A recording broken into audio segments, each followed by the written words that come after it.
Olá, seja bem-vinda, seja bem-vindo ao Mente Aberta Audiobooks. A nossa leitura de hoje serão os capítulos 4 e 5 do livro Didática Magna de Comênios. Mas antes de começarmos, peço que se inscreva no canal e ative o sininho para receber as notificações. Vamos a isso! Capítulo 4. Os graus da preparação para a eternidade são três: conhecer-se a si mesmo e consigo todas as coisas, governar-se e dirigir-se para Deus. De onde se adquire o conhecimento dos fins secundários do homem, subordinados ao fim supremo, à eternidade? 1. É evidente, portanto, que o fim último do homem é a beatitude eterna com Deus.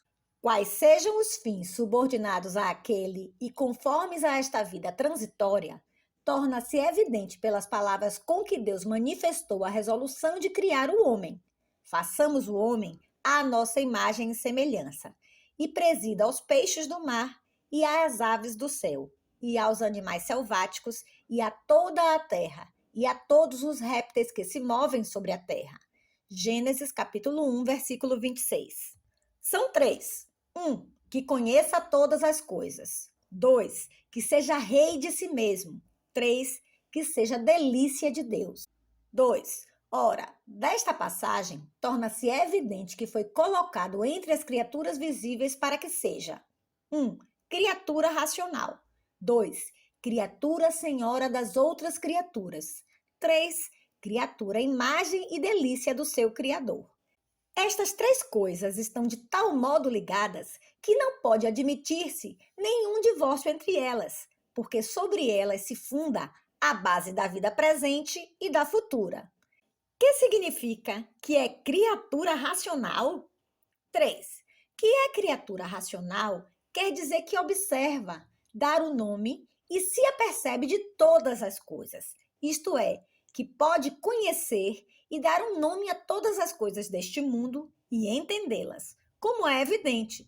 Gênesis capítulo 2, versículo 19.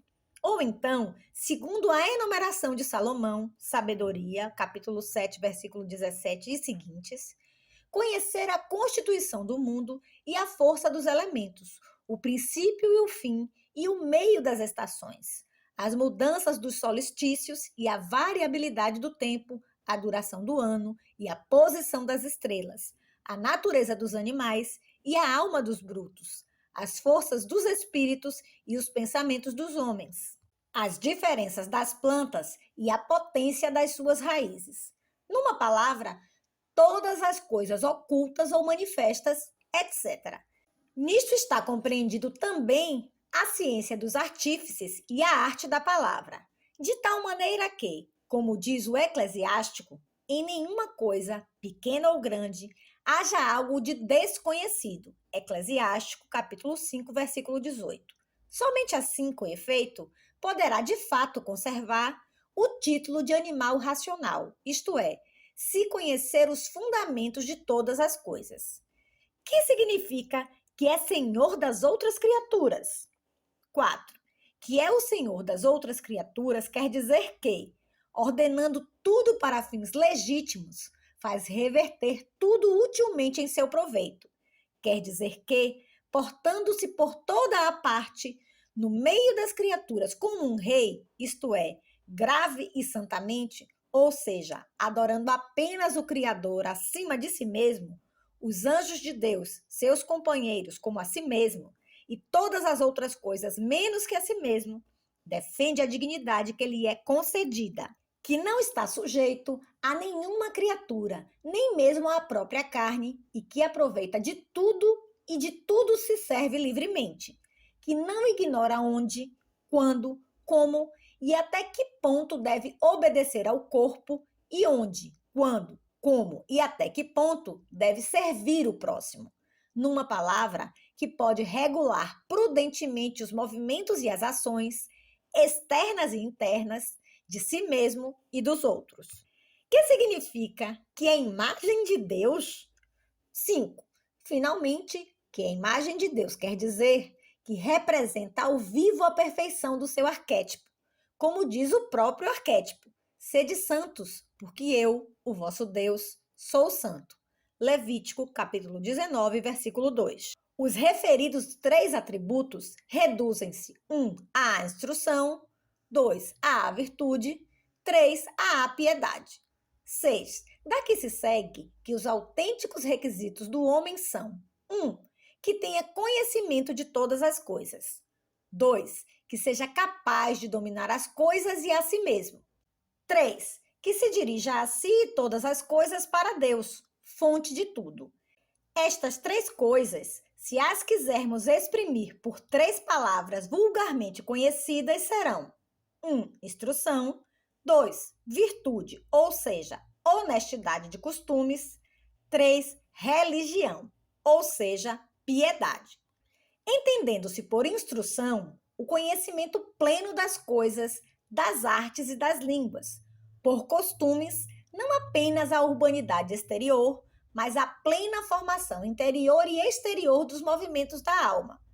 E por religião, a veneração interior, pela qual a alma humana se liga e se prende ao Ser Supremo. Estas 3 coisas são o essencial do homem nesta vida. Todas as outras são acessórias. 7. Nestas 3 coisas reside toda a excelência do homem, porque só estas são o fundamento da vida presente e da futura. As outras, a saúde, a força, a beleza, o poder, a dignidade, a amizade, o sucesso, a longevidade, não são senão acréscimos e ornamentos externos da vida.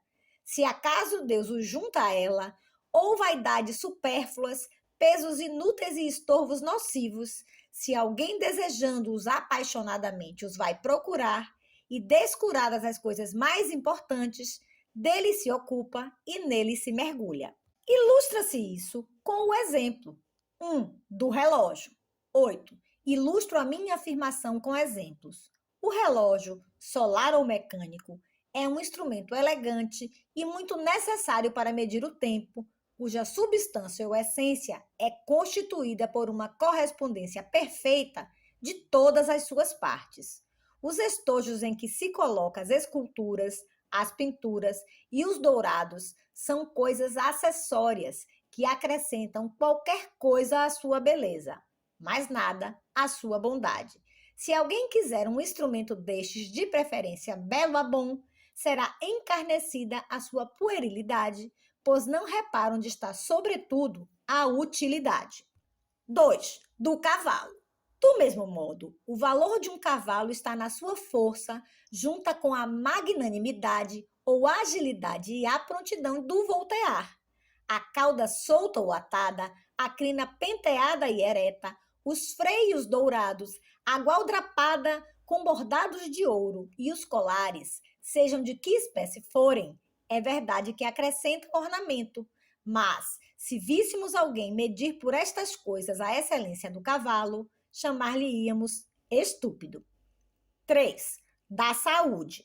Finalmente, o bom estado da nossa saúde depende de uma digestão regular e de uma boa disposição interior. Deitar-se em leitos moles, trazer vestidos luxuosos e comer alimentos saborosos não só não favorece a saúde, mas até a prejudica. Por isso, quem procura coisas deleitáveis, de preferência a coisas sãs, é um insensato. E é um insensato infinitamente mais prejudicial aquele que, desejando ser homem, se preocupa mais com os ornamentos que com a essência do homem. Por isso, o sábio chama ímpio e estulto a quem julga que a nossa vida é coisa de burla e um mercado lucrativo. E diz e repete que a aprovação e a bênção de Deus está muito longe de ser semelhante homem. Sabedoria, capítulo 15, versículo 12 e 19. Conclusão. 9. Fique, portanto, assente isto. Quanto maior é a atividade que nesta vida se despende por amor da instrução, da virtude e da piedade, tanto mais nos aproximamos do fim último. Por isso, sejam estas 3 coisas a obra essencial da nossa vida. Todo o resto é acessório, empecilho, a aparência enganosa. Capítulo 5.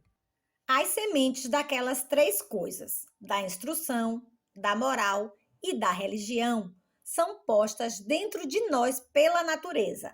A primitiva natureza do homem era boa. A ela, libertando-nos da corrupção, devemos regressar. 1.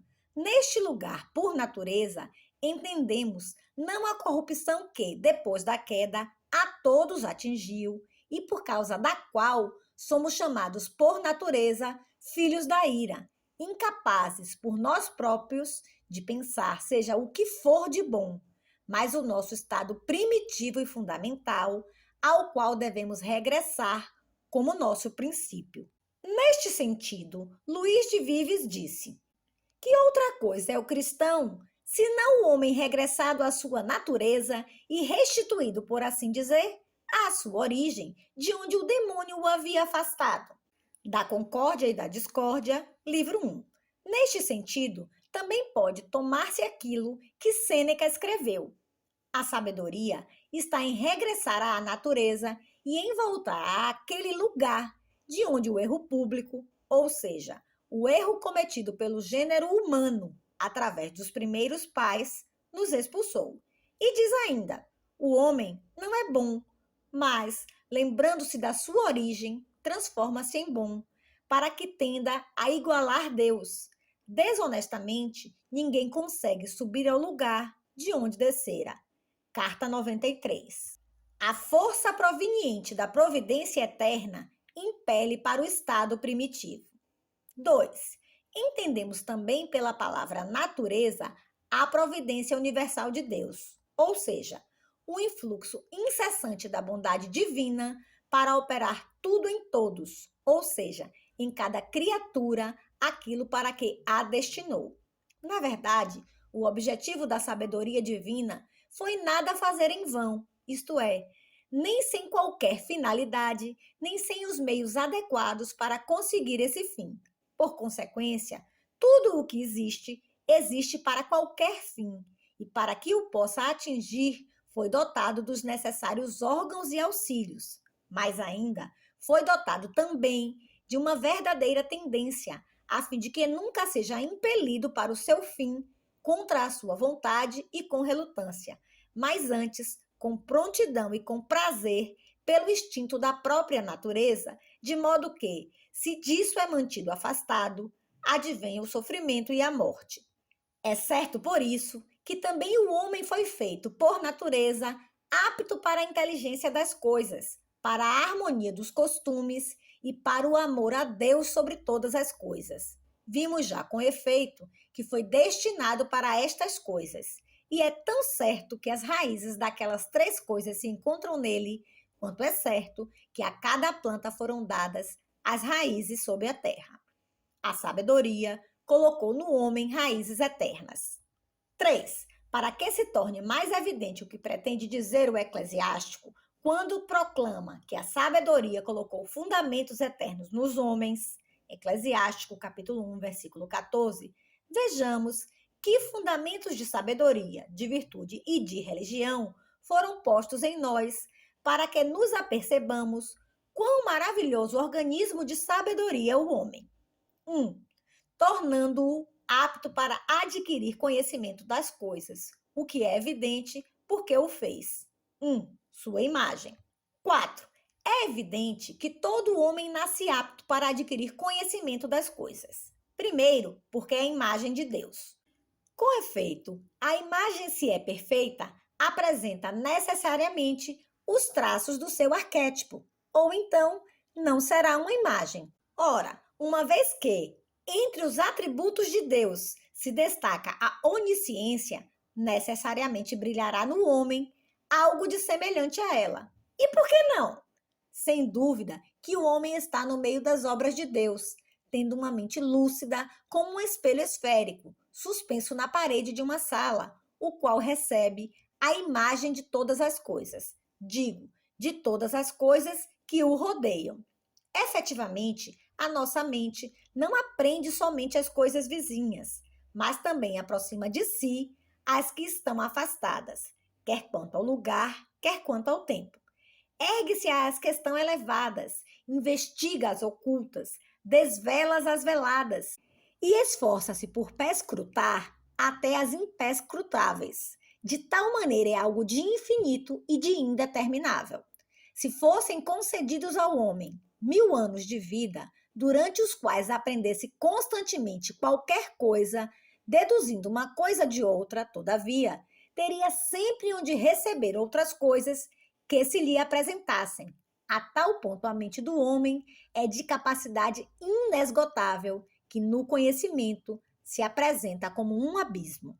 O nosso pequeno corpo está encerrado num círculo estreito. A nossa voz vai um pouco mais além. A vista apenas chega à cúpula celeste, mas a nossa mente não pode fixar-se um limite, nem no céu, nem fora do céu. Tanto se eleva acima dos céus, como desce abaixo do abismo do abismo. E mesmo que estes espaços fossem milhões de vezes mais vastos do que são, ela aí penetraria. Todavia, com incrível rapidez. E havemos então de negar que todas as coisas lhe são acessíveis, que ela é capaz de tudo? 2. Resumo do universo. 5. O homem é chamado pelos filósofos resumo do universo, compreendendo de modo obscuro todas as coisas que se veem por toda a parte amplamente espalhadas pelo universo, macrocosmos, que assim é, demonstrar-se-á noutro lugar. Em consequência disso, a mente do homem que entra no mundo compara-se com muita razão a uma semente ou a um caroço, no qual, embora não exista ainda em ato a figura da erva ou da árvore, todavia, nele existe já de fato a erva ou a planta, como se torna evidente quando a semente, metida debaixo da terra, lança para baixo as raízes e para cima os rebentos, os quais, pouco depois, por uma força ingênita, se alongam em ramos e em ramagens, se cobrem de folhas e se adornam de flores e de frutos. Nota bene. Não é necessário, portanto, introduzir nada no homem a partir do exterior, mas apenas fazer germinar e desenvolver as coisas das quais ele contém o germen em si mesmo e fazer-lhe ver qual a sua natureza. Por isso, aceitamos que Pitágoras costumava dizer que era tão natural ao homem saber tudo que, se um menino de 7 anos fosse prudentemente interrogado acerca de todas as questões de toda a filosofia, com certeza que poderia responder a todas, precisamente porque a luz da razão é a forma e a norma suficiente de todas as coisas. Simplesmente agora, após a queda, que o obscurece e confunde, é incapaz de se libertar pelos seus próprios meios, e aqueles que deveriam ajudá-lo não contribuem senão para aumentar o embaraço em que se encontra. 3. Dotado de sentidos. 6. Além disso, à alma racional que habita em nós foram acrescentados órgãos e como que emissários e observadores, com a ajuda dos quais, ou seja, da vista, do ouvido, do olfato, do gosto e do tato, ela procura chegar a tudo aquilo que se encontra fora dela, de tal maneira que, de todas as coisas criadas, nada pode permanecer-lhe escondido.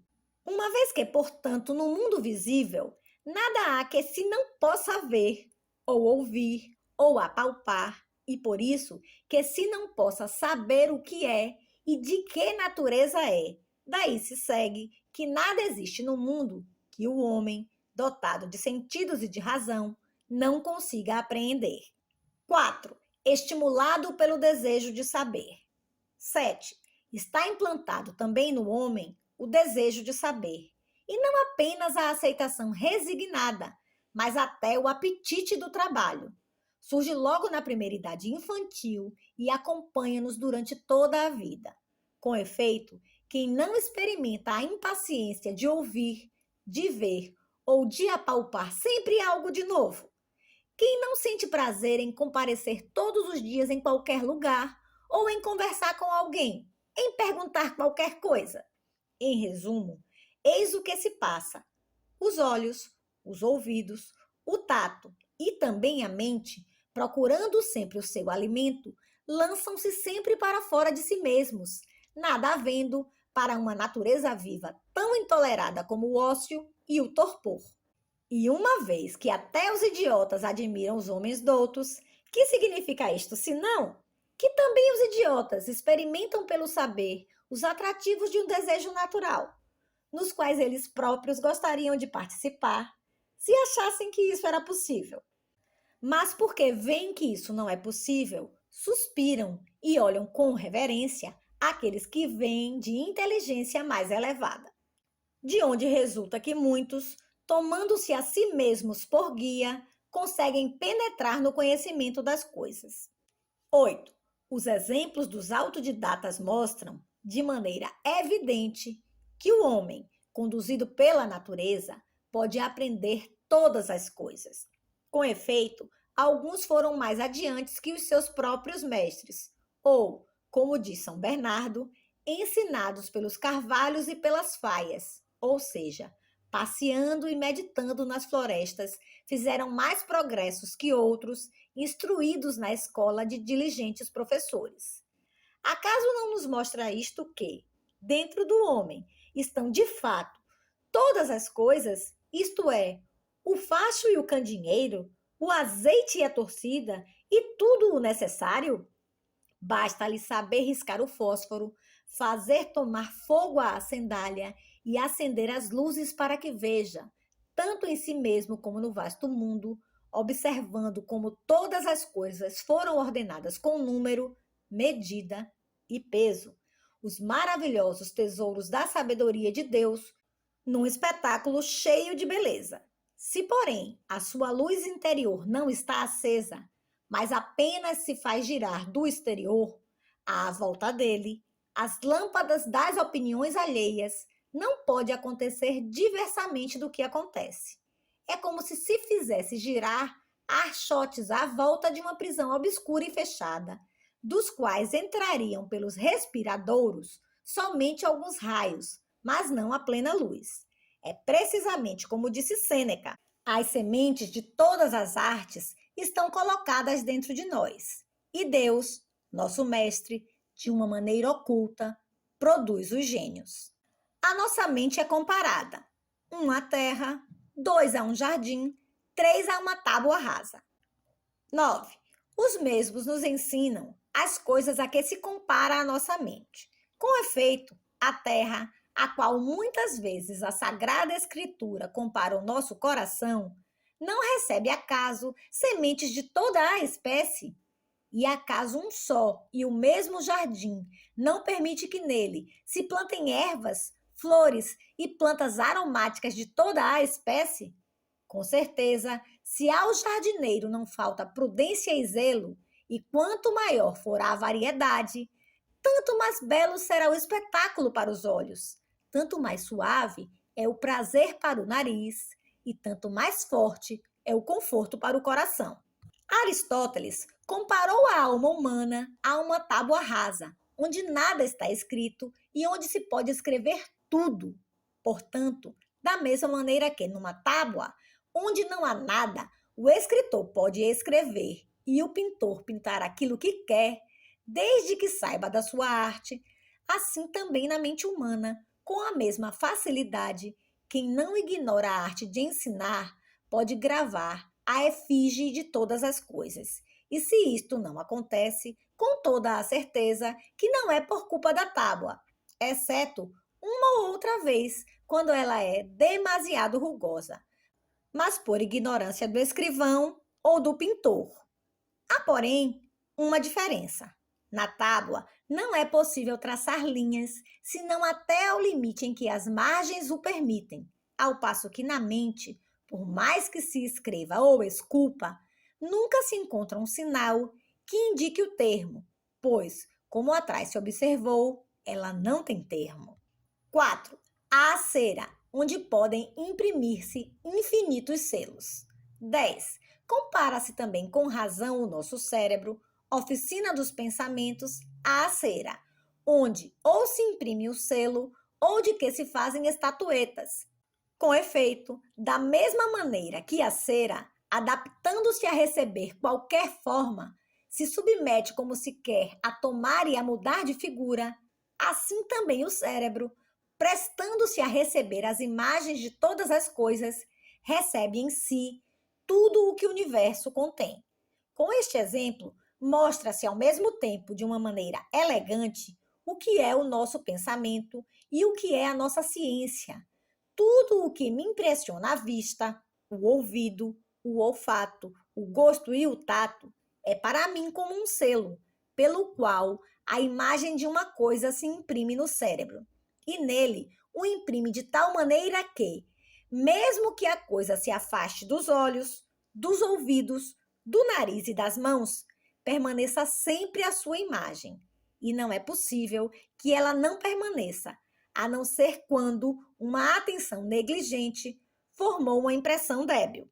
Por exemplo, se fixo um homem ou lhe falo, se, viajando, contemplo uma montanha, um rio, um campo, uma floresta, uma cidade, etc., se por vezes ouço trovões, música e discursos, se leio atentamente algumas linhas num livro, etc., todas estas coisas se imprimem no meu cérebro, de tal maneira que, todas as vezes que a sua recordação se me renova, é o mesmo que se me estivessem diante dos olhos, me ressoassem aos ouvidos e as saboreasse ou apalpasse neste momento. E embora um cérebro ou receba estas impressões de modo mais distinto, ou as represente com maior clareza, ou as retenha com maior fidelidade que outro, no entanto, cada um deles as recebe, representa e retém de qualquer maneira. A capacidade da nossa mente é um milagre de Deus. 11. A este propósito, devemos admirar o espelho da sabedoria de Deus, a qual providenciou de modo que a massa do cérebro, que não é grande sob aspecto nenhum, fosse capaz de receber milhares e milhões de imagens. Com efeito, tudo aquilo que cada um de nós, principalmente as pessoas instruídas, durante tantos anos, viu, ouviu, saboreou, leu e adquiriu com a experiência e com o raciocínio, e de que, segundo as suas forças, se pode recordar, é evidente que tudo isso se conserva ordenado no cérebro. Ou seja, as imagens das coisas, uma vez vistas, ouvidas, lidas, etc., embora existam por milhões e se multipliquem até ao infinito, com o fato de ver, de ouvir e de ler quase cada dia qualquer coisa de novo, todavia, estão contidas no cérebro. Que coisa é esta imperscrutável sabedoria da onipotência de Deus? Salomão maravilha-se que todos os rios desaguem no oceano e, todavia, não enchem o mar. Eclesiastes, capítulo 1, versículo 7. E quem não há de admirar-se com este abismo da nossa memória, que tudo recebe e tudo restitui, sem jamais se encher e sem jamais se esvaziar? Assim, a nossa mente é verdadeiramente maior que o mundo, do mesmo modo que o continente é necessariamente maior que o conteúdo. A nossa mente é um espelho. 12. Finalmente, o olho ou o espelho simboliza muito bem a nossa mente, pois de tudo o que se lhe apresenta, de qualquer forma ou cor que seja, imediatamente mostrará em si uma imagem parecidíssima, a não ser que se lhe apresente um objeto às escuras, ou da parte de trás, ou demasiado longe, por causa da distância maior que o devido, ou que se impeça de receber a impressão, ou esta seja baralhada por um movimento contínuo. Nestes casos, temos de confessá-lo, não se obtém êxito. Falo, porém, daquilo que costuma acontecer naturalmente, quando a luz e o objeto é apresentado como convém. Da mesma maneira que, portanto, não é necessário forçar os olhos a abrirem-se e a fixarem os objetos, porque, tal como aquele que naturalmente tem sede de luz, eles experimentam prazer em olhar espontaneamente e são capazes de olhar todas as coisas, desde que os não perturbem, apresentando-lhes ao mesmo tempo demasiados objetos, e nunca podem saciar-se de olhar. Assim também a nossa mente é sequiosa das coisas, está sempre atenta. Toma, ou melhor, agarra todas as coisas, sem nunca se cansar, desde que não seja ofuscada com uma multidão de objetos e que, com a devida ordem, se lhe dê a observar uma coisa após a outra. 2. No homem, a raiz da honestidade é a harmonia. 13. Os próprios pagãos viram que é natural ao homem a harmonia dos costumes, embora ignorando outra luz divinamente acrescentada e o guia mais seguro que nos foi dado para chegar à vida eterna, tenham considerado, tentativa vã, aquelas centelhas, verdadeiros faróis. Com efeito, assim fala Cícero: nas nossas faculdades espirituais estão inatos os germens da virtude, os quais, se pudessem desenvolver-se e crescer, seriam suficientes por natureza para nos conduzirem à beatitude. Isto é exagerado. Porém, apenas somos dados à luz e começamos a ser educados, rebolamos-nos continuamente em toda a espécie de imundícies, de tal maneira que parece que, juntamente com o leite da ama, bebemos os erros. Tusculanae 3. Que é verdadeiro que certos germes de virtude nascem juntamente com o homem, infere-se destes dois argumentos. Primeiro, todo o homem sente prazer com a harmonia. Segundo, ele próprio não é senão harmonia interior e exteriormente. 1. Com a qual se deleita em toda a parte, em todas as coisas visíveis. 14. Que o homem se deleita com a harmonia e procura ardentemente chegar a ela é evidente. Efetivamente, a quem se não deleitaria ao ver um homem formoso, um cavalo elegante, uma estátua bela e uma pintura linda? De onde nasce esse prazer, senão do fato de que a perfeita proporção das partes e das cores produz o agrado?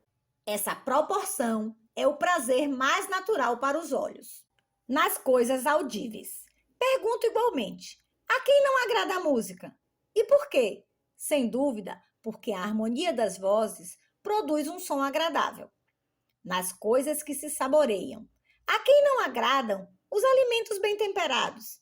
Sem dúvida, porque a temperatura dos sabores deleita agradavelmente o paladar.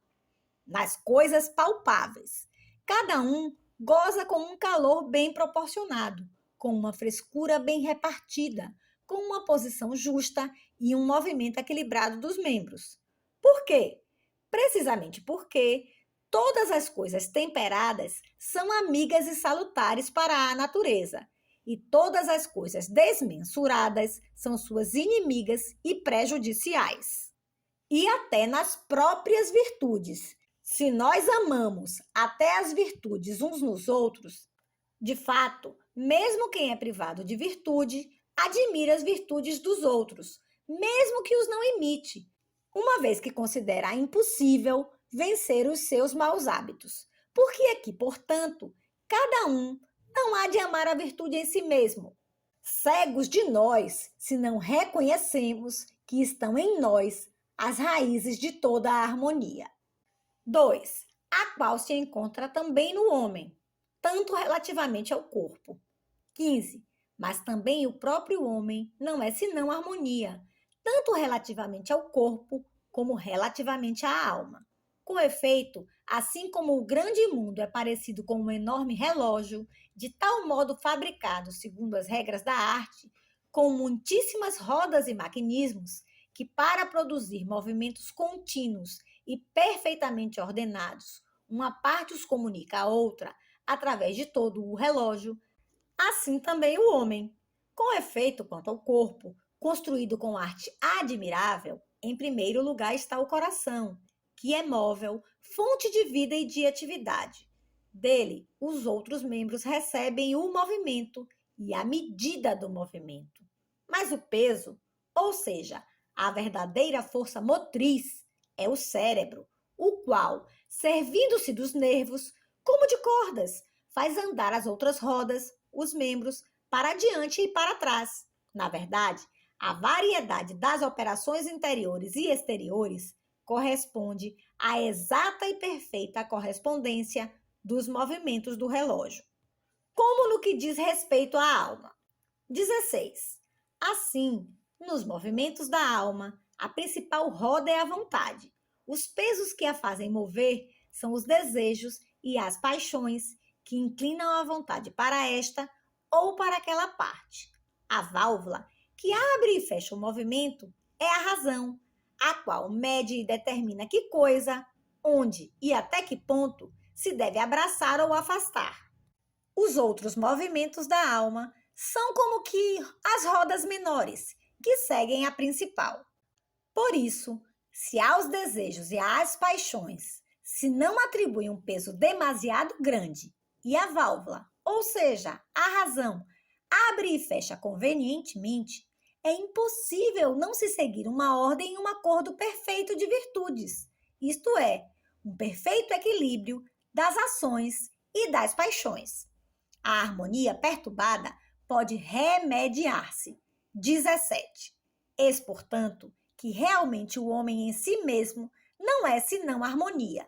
Por isso, assim como acerca de um relógio ou de um instrumento musical feito pelas mãos de um artífice perito, se acaso se estraga ou se torna desafinado, não dizemos imediatamente que já não serve para nada.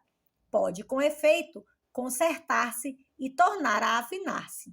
Assim também, acerca do homem, embora corrompido pelo pecado, deve afirmar-se que, com determinados meios, é possível saná-lo, por graça da virtude de Deus. 3. Que no homem estão as raízes da religião, argumenta-se. 1. Pela natureza da sua imagem. 18. Que as raízes da religião estão no homem por natureza, demonstra-se pelo fato de que ele é a imagem de Deus. Com efeito, a imagem implica semelhança, e que todo o semelhante se congratula com o seu semelhante. É lei imutável de todas as coisas. Eclesiástico, capítulo 13, versículo 19. O homem, portanto, uma vez que nada tem de igual a si, a não ser aquele à imagem da qual foi feito, é natural que não seja conduzido pelos seus desejos, senão para a fonte de onde derivou, contanto que a conheça com suficiente clareza. 2. Pela reverência inata em todos para com a divindade. 19. Isto é evidente também pelo exemplo dos pagãos, os quais, não sendo ajudados por nenhuma palavra de Deus, apenas pelo oculto instinto da natureza, chegaram não só a conhecer Deus, mas também a venerá-lo e a desejá-lo, embora errassem quanto ao número dos deuses e à forma do culto. Todos os homens têm a noção dos deuses e todos atribuem o lugar supremo a qualquer potência divina, escreve Aristóteles no livro 1 do Céu, capítulo 3. E Sêneca, em primeiro lugar, o culto divino consiste em acreditar nos deuses, depois em atribuir-lhes a majestade devida e em atribuir-lhes a bondade, sem a qual não há qualquer majestade, em saber que são eles que governam o mundo, que regulam todas as suas coisas e que providenciam pela conservação do gênero humano. Carta 96. Acaso esta opinião difere muito da do apóstolo? Porquanto é necessário que o que se aproxima de Deus acredite que ele existe e que é remunerador dos que o buscam. Hebreus, capítulo 2, versículo 6. 3. Pelo desejo natural do sumo bem, que é Deus. 20. Platão diz: Deus é o sumo bem, superior a toda a substância e a toda a natureza, o qual é naturalmente desejado por todas as criaturas. Timeu. E isto, que Deus é o sumo bem, naturalmente desejado por todas as criaturas, é de tal modo verdadeiro que Cícero diz: a primeira mestra da piedade é a natureza, da natureza dos deuses um. E isto porque, como escreve Lactâncio no livro 4, capítulo 28, fomos gerados com a condição de prestarmos a Deus que nos criou as justas e devidas homenagens e de apenas reconhecermos a Ele como Deus e de o seguirmos.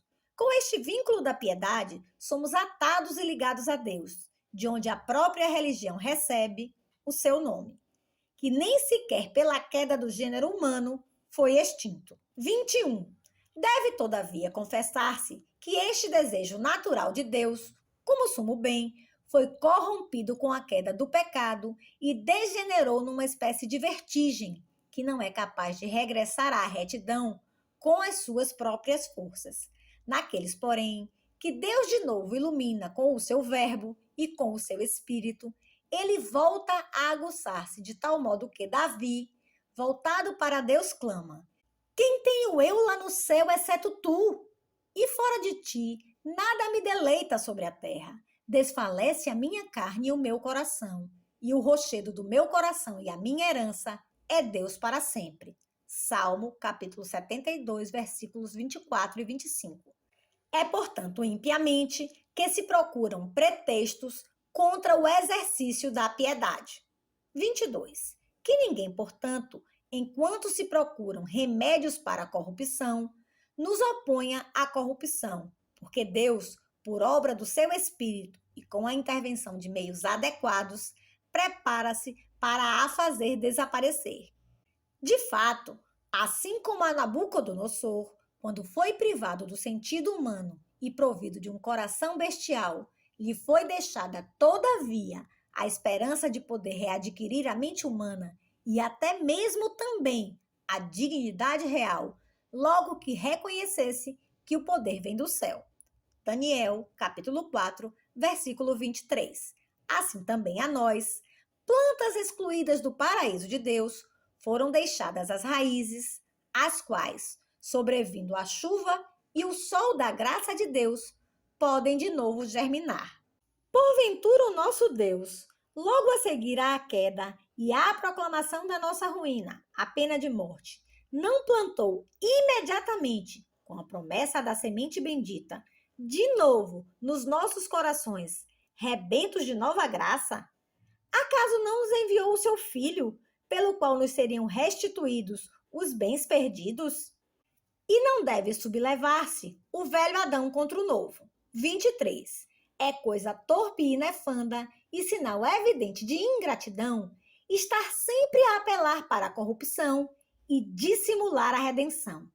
Correr atrás daquilo que o velho Adão em nós deixou e não procurar aquilo que Cristo, novo Adão, nos proporcionou. Muito acertadamente, o apóstolo, em seu nome e no de todos os regenerados, diz: tudo posso naquele que me conforta. Cristo. Filipenses, capítulo 4, versículo 13. Se é possível que um garfo de árvore doméstica, enxertado num salgueiro, num espinheiro ou em qualquer árvore brava, germine e frutifique, por que não há de acontecer o mesmo se for enxertado bem sobre a própria raiz? Veja-se a argumentação do apóstolo. Romanos, capítulo 11, versículo 24. Além disso, se Deus de pedras pode nascer filhos de Abraão, Mateus, capítulo 3, versículo 9, por que não há de se despertar os homens, feitos já filhos de Deus desde a criação, adotados de novo por Cristo e regenerados pelo Espírito da graça para toda a espécie de boas obras? A graça de Deus não se deve coaptar, mas reconhecer com gratidão. 24. Abstínhamos-nos de coaptar a graça de Deus, pois Ele está pronto a infundi-la em nós liberalissimamente. Com efeito, se nós, enxertados em Cristo por meio da fé e dados a Ele por meio do Espírito de doação, se nós, digo, com a nossa geração, não somos aptos para as coisas do reino de Deus, como é que então Cristo, falando das criancinhas, afirmou que é delas o reino de Deus? Ou como é que Nolas apresenta como modelo, ordenando a todos que se convertam e se façam como crianças, se querem entrar no reino dos céus? Mateus, capítulo 18, versículo 3.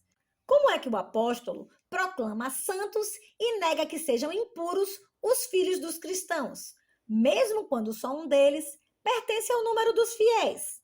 Coríntios, capítulo 1, versículos 7 e 14.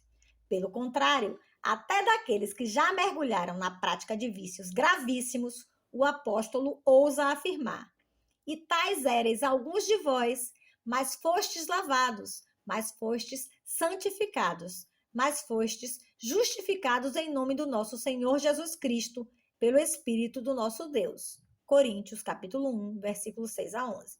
Precisamente por isto, quando dizemos que os filhos dos cristãos, não a geração do velho Adão, mas a geração regenerada pelo novo Adão, isto é, os filhos de Deus, os irmãos e as irmãs de Cristo, pedem para serem formados e estão aptos a receber as sementes da eternidade. A quem pode parecer que isso seja impossível? A ninguém, pois não procuramos obter frutos de uma oliveira brava, mas ajudamos os rebentos da árvore da vida, novamente plantados, para que produzam frutos. Conclusão.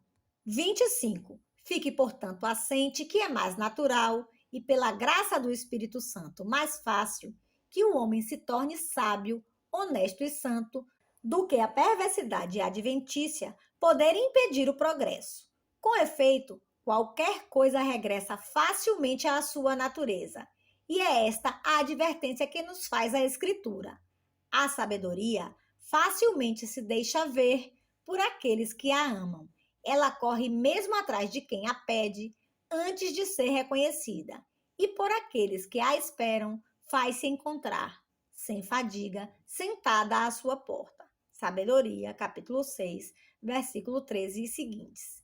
E é conhecida a sentença do poeta venusino: ninguém é tão selvagem que, prestando paciente ouvido à cultura, não possa ser domesticado.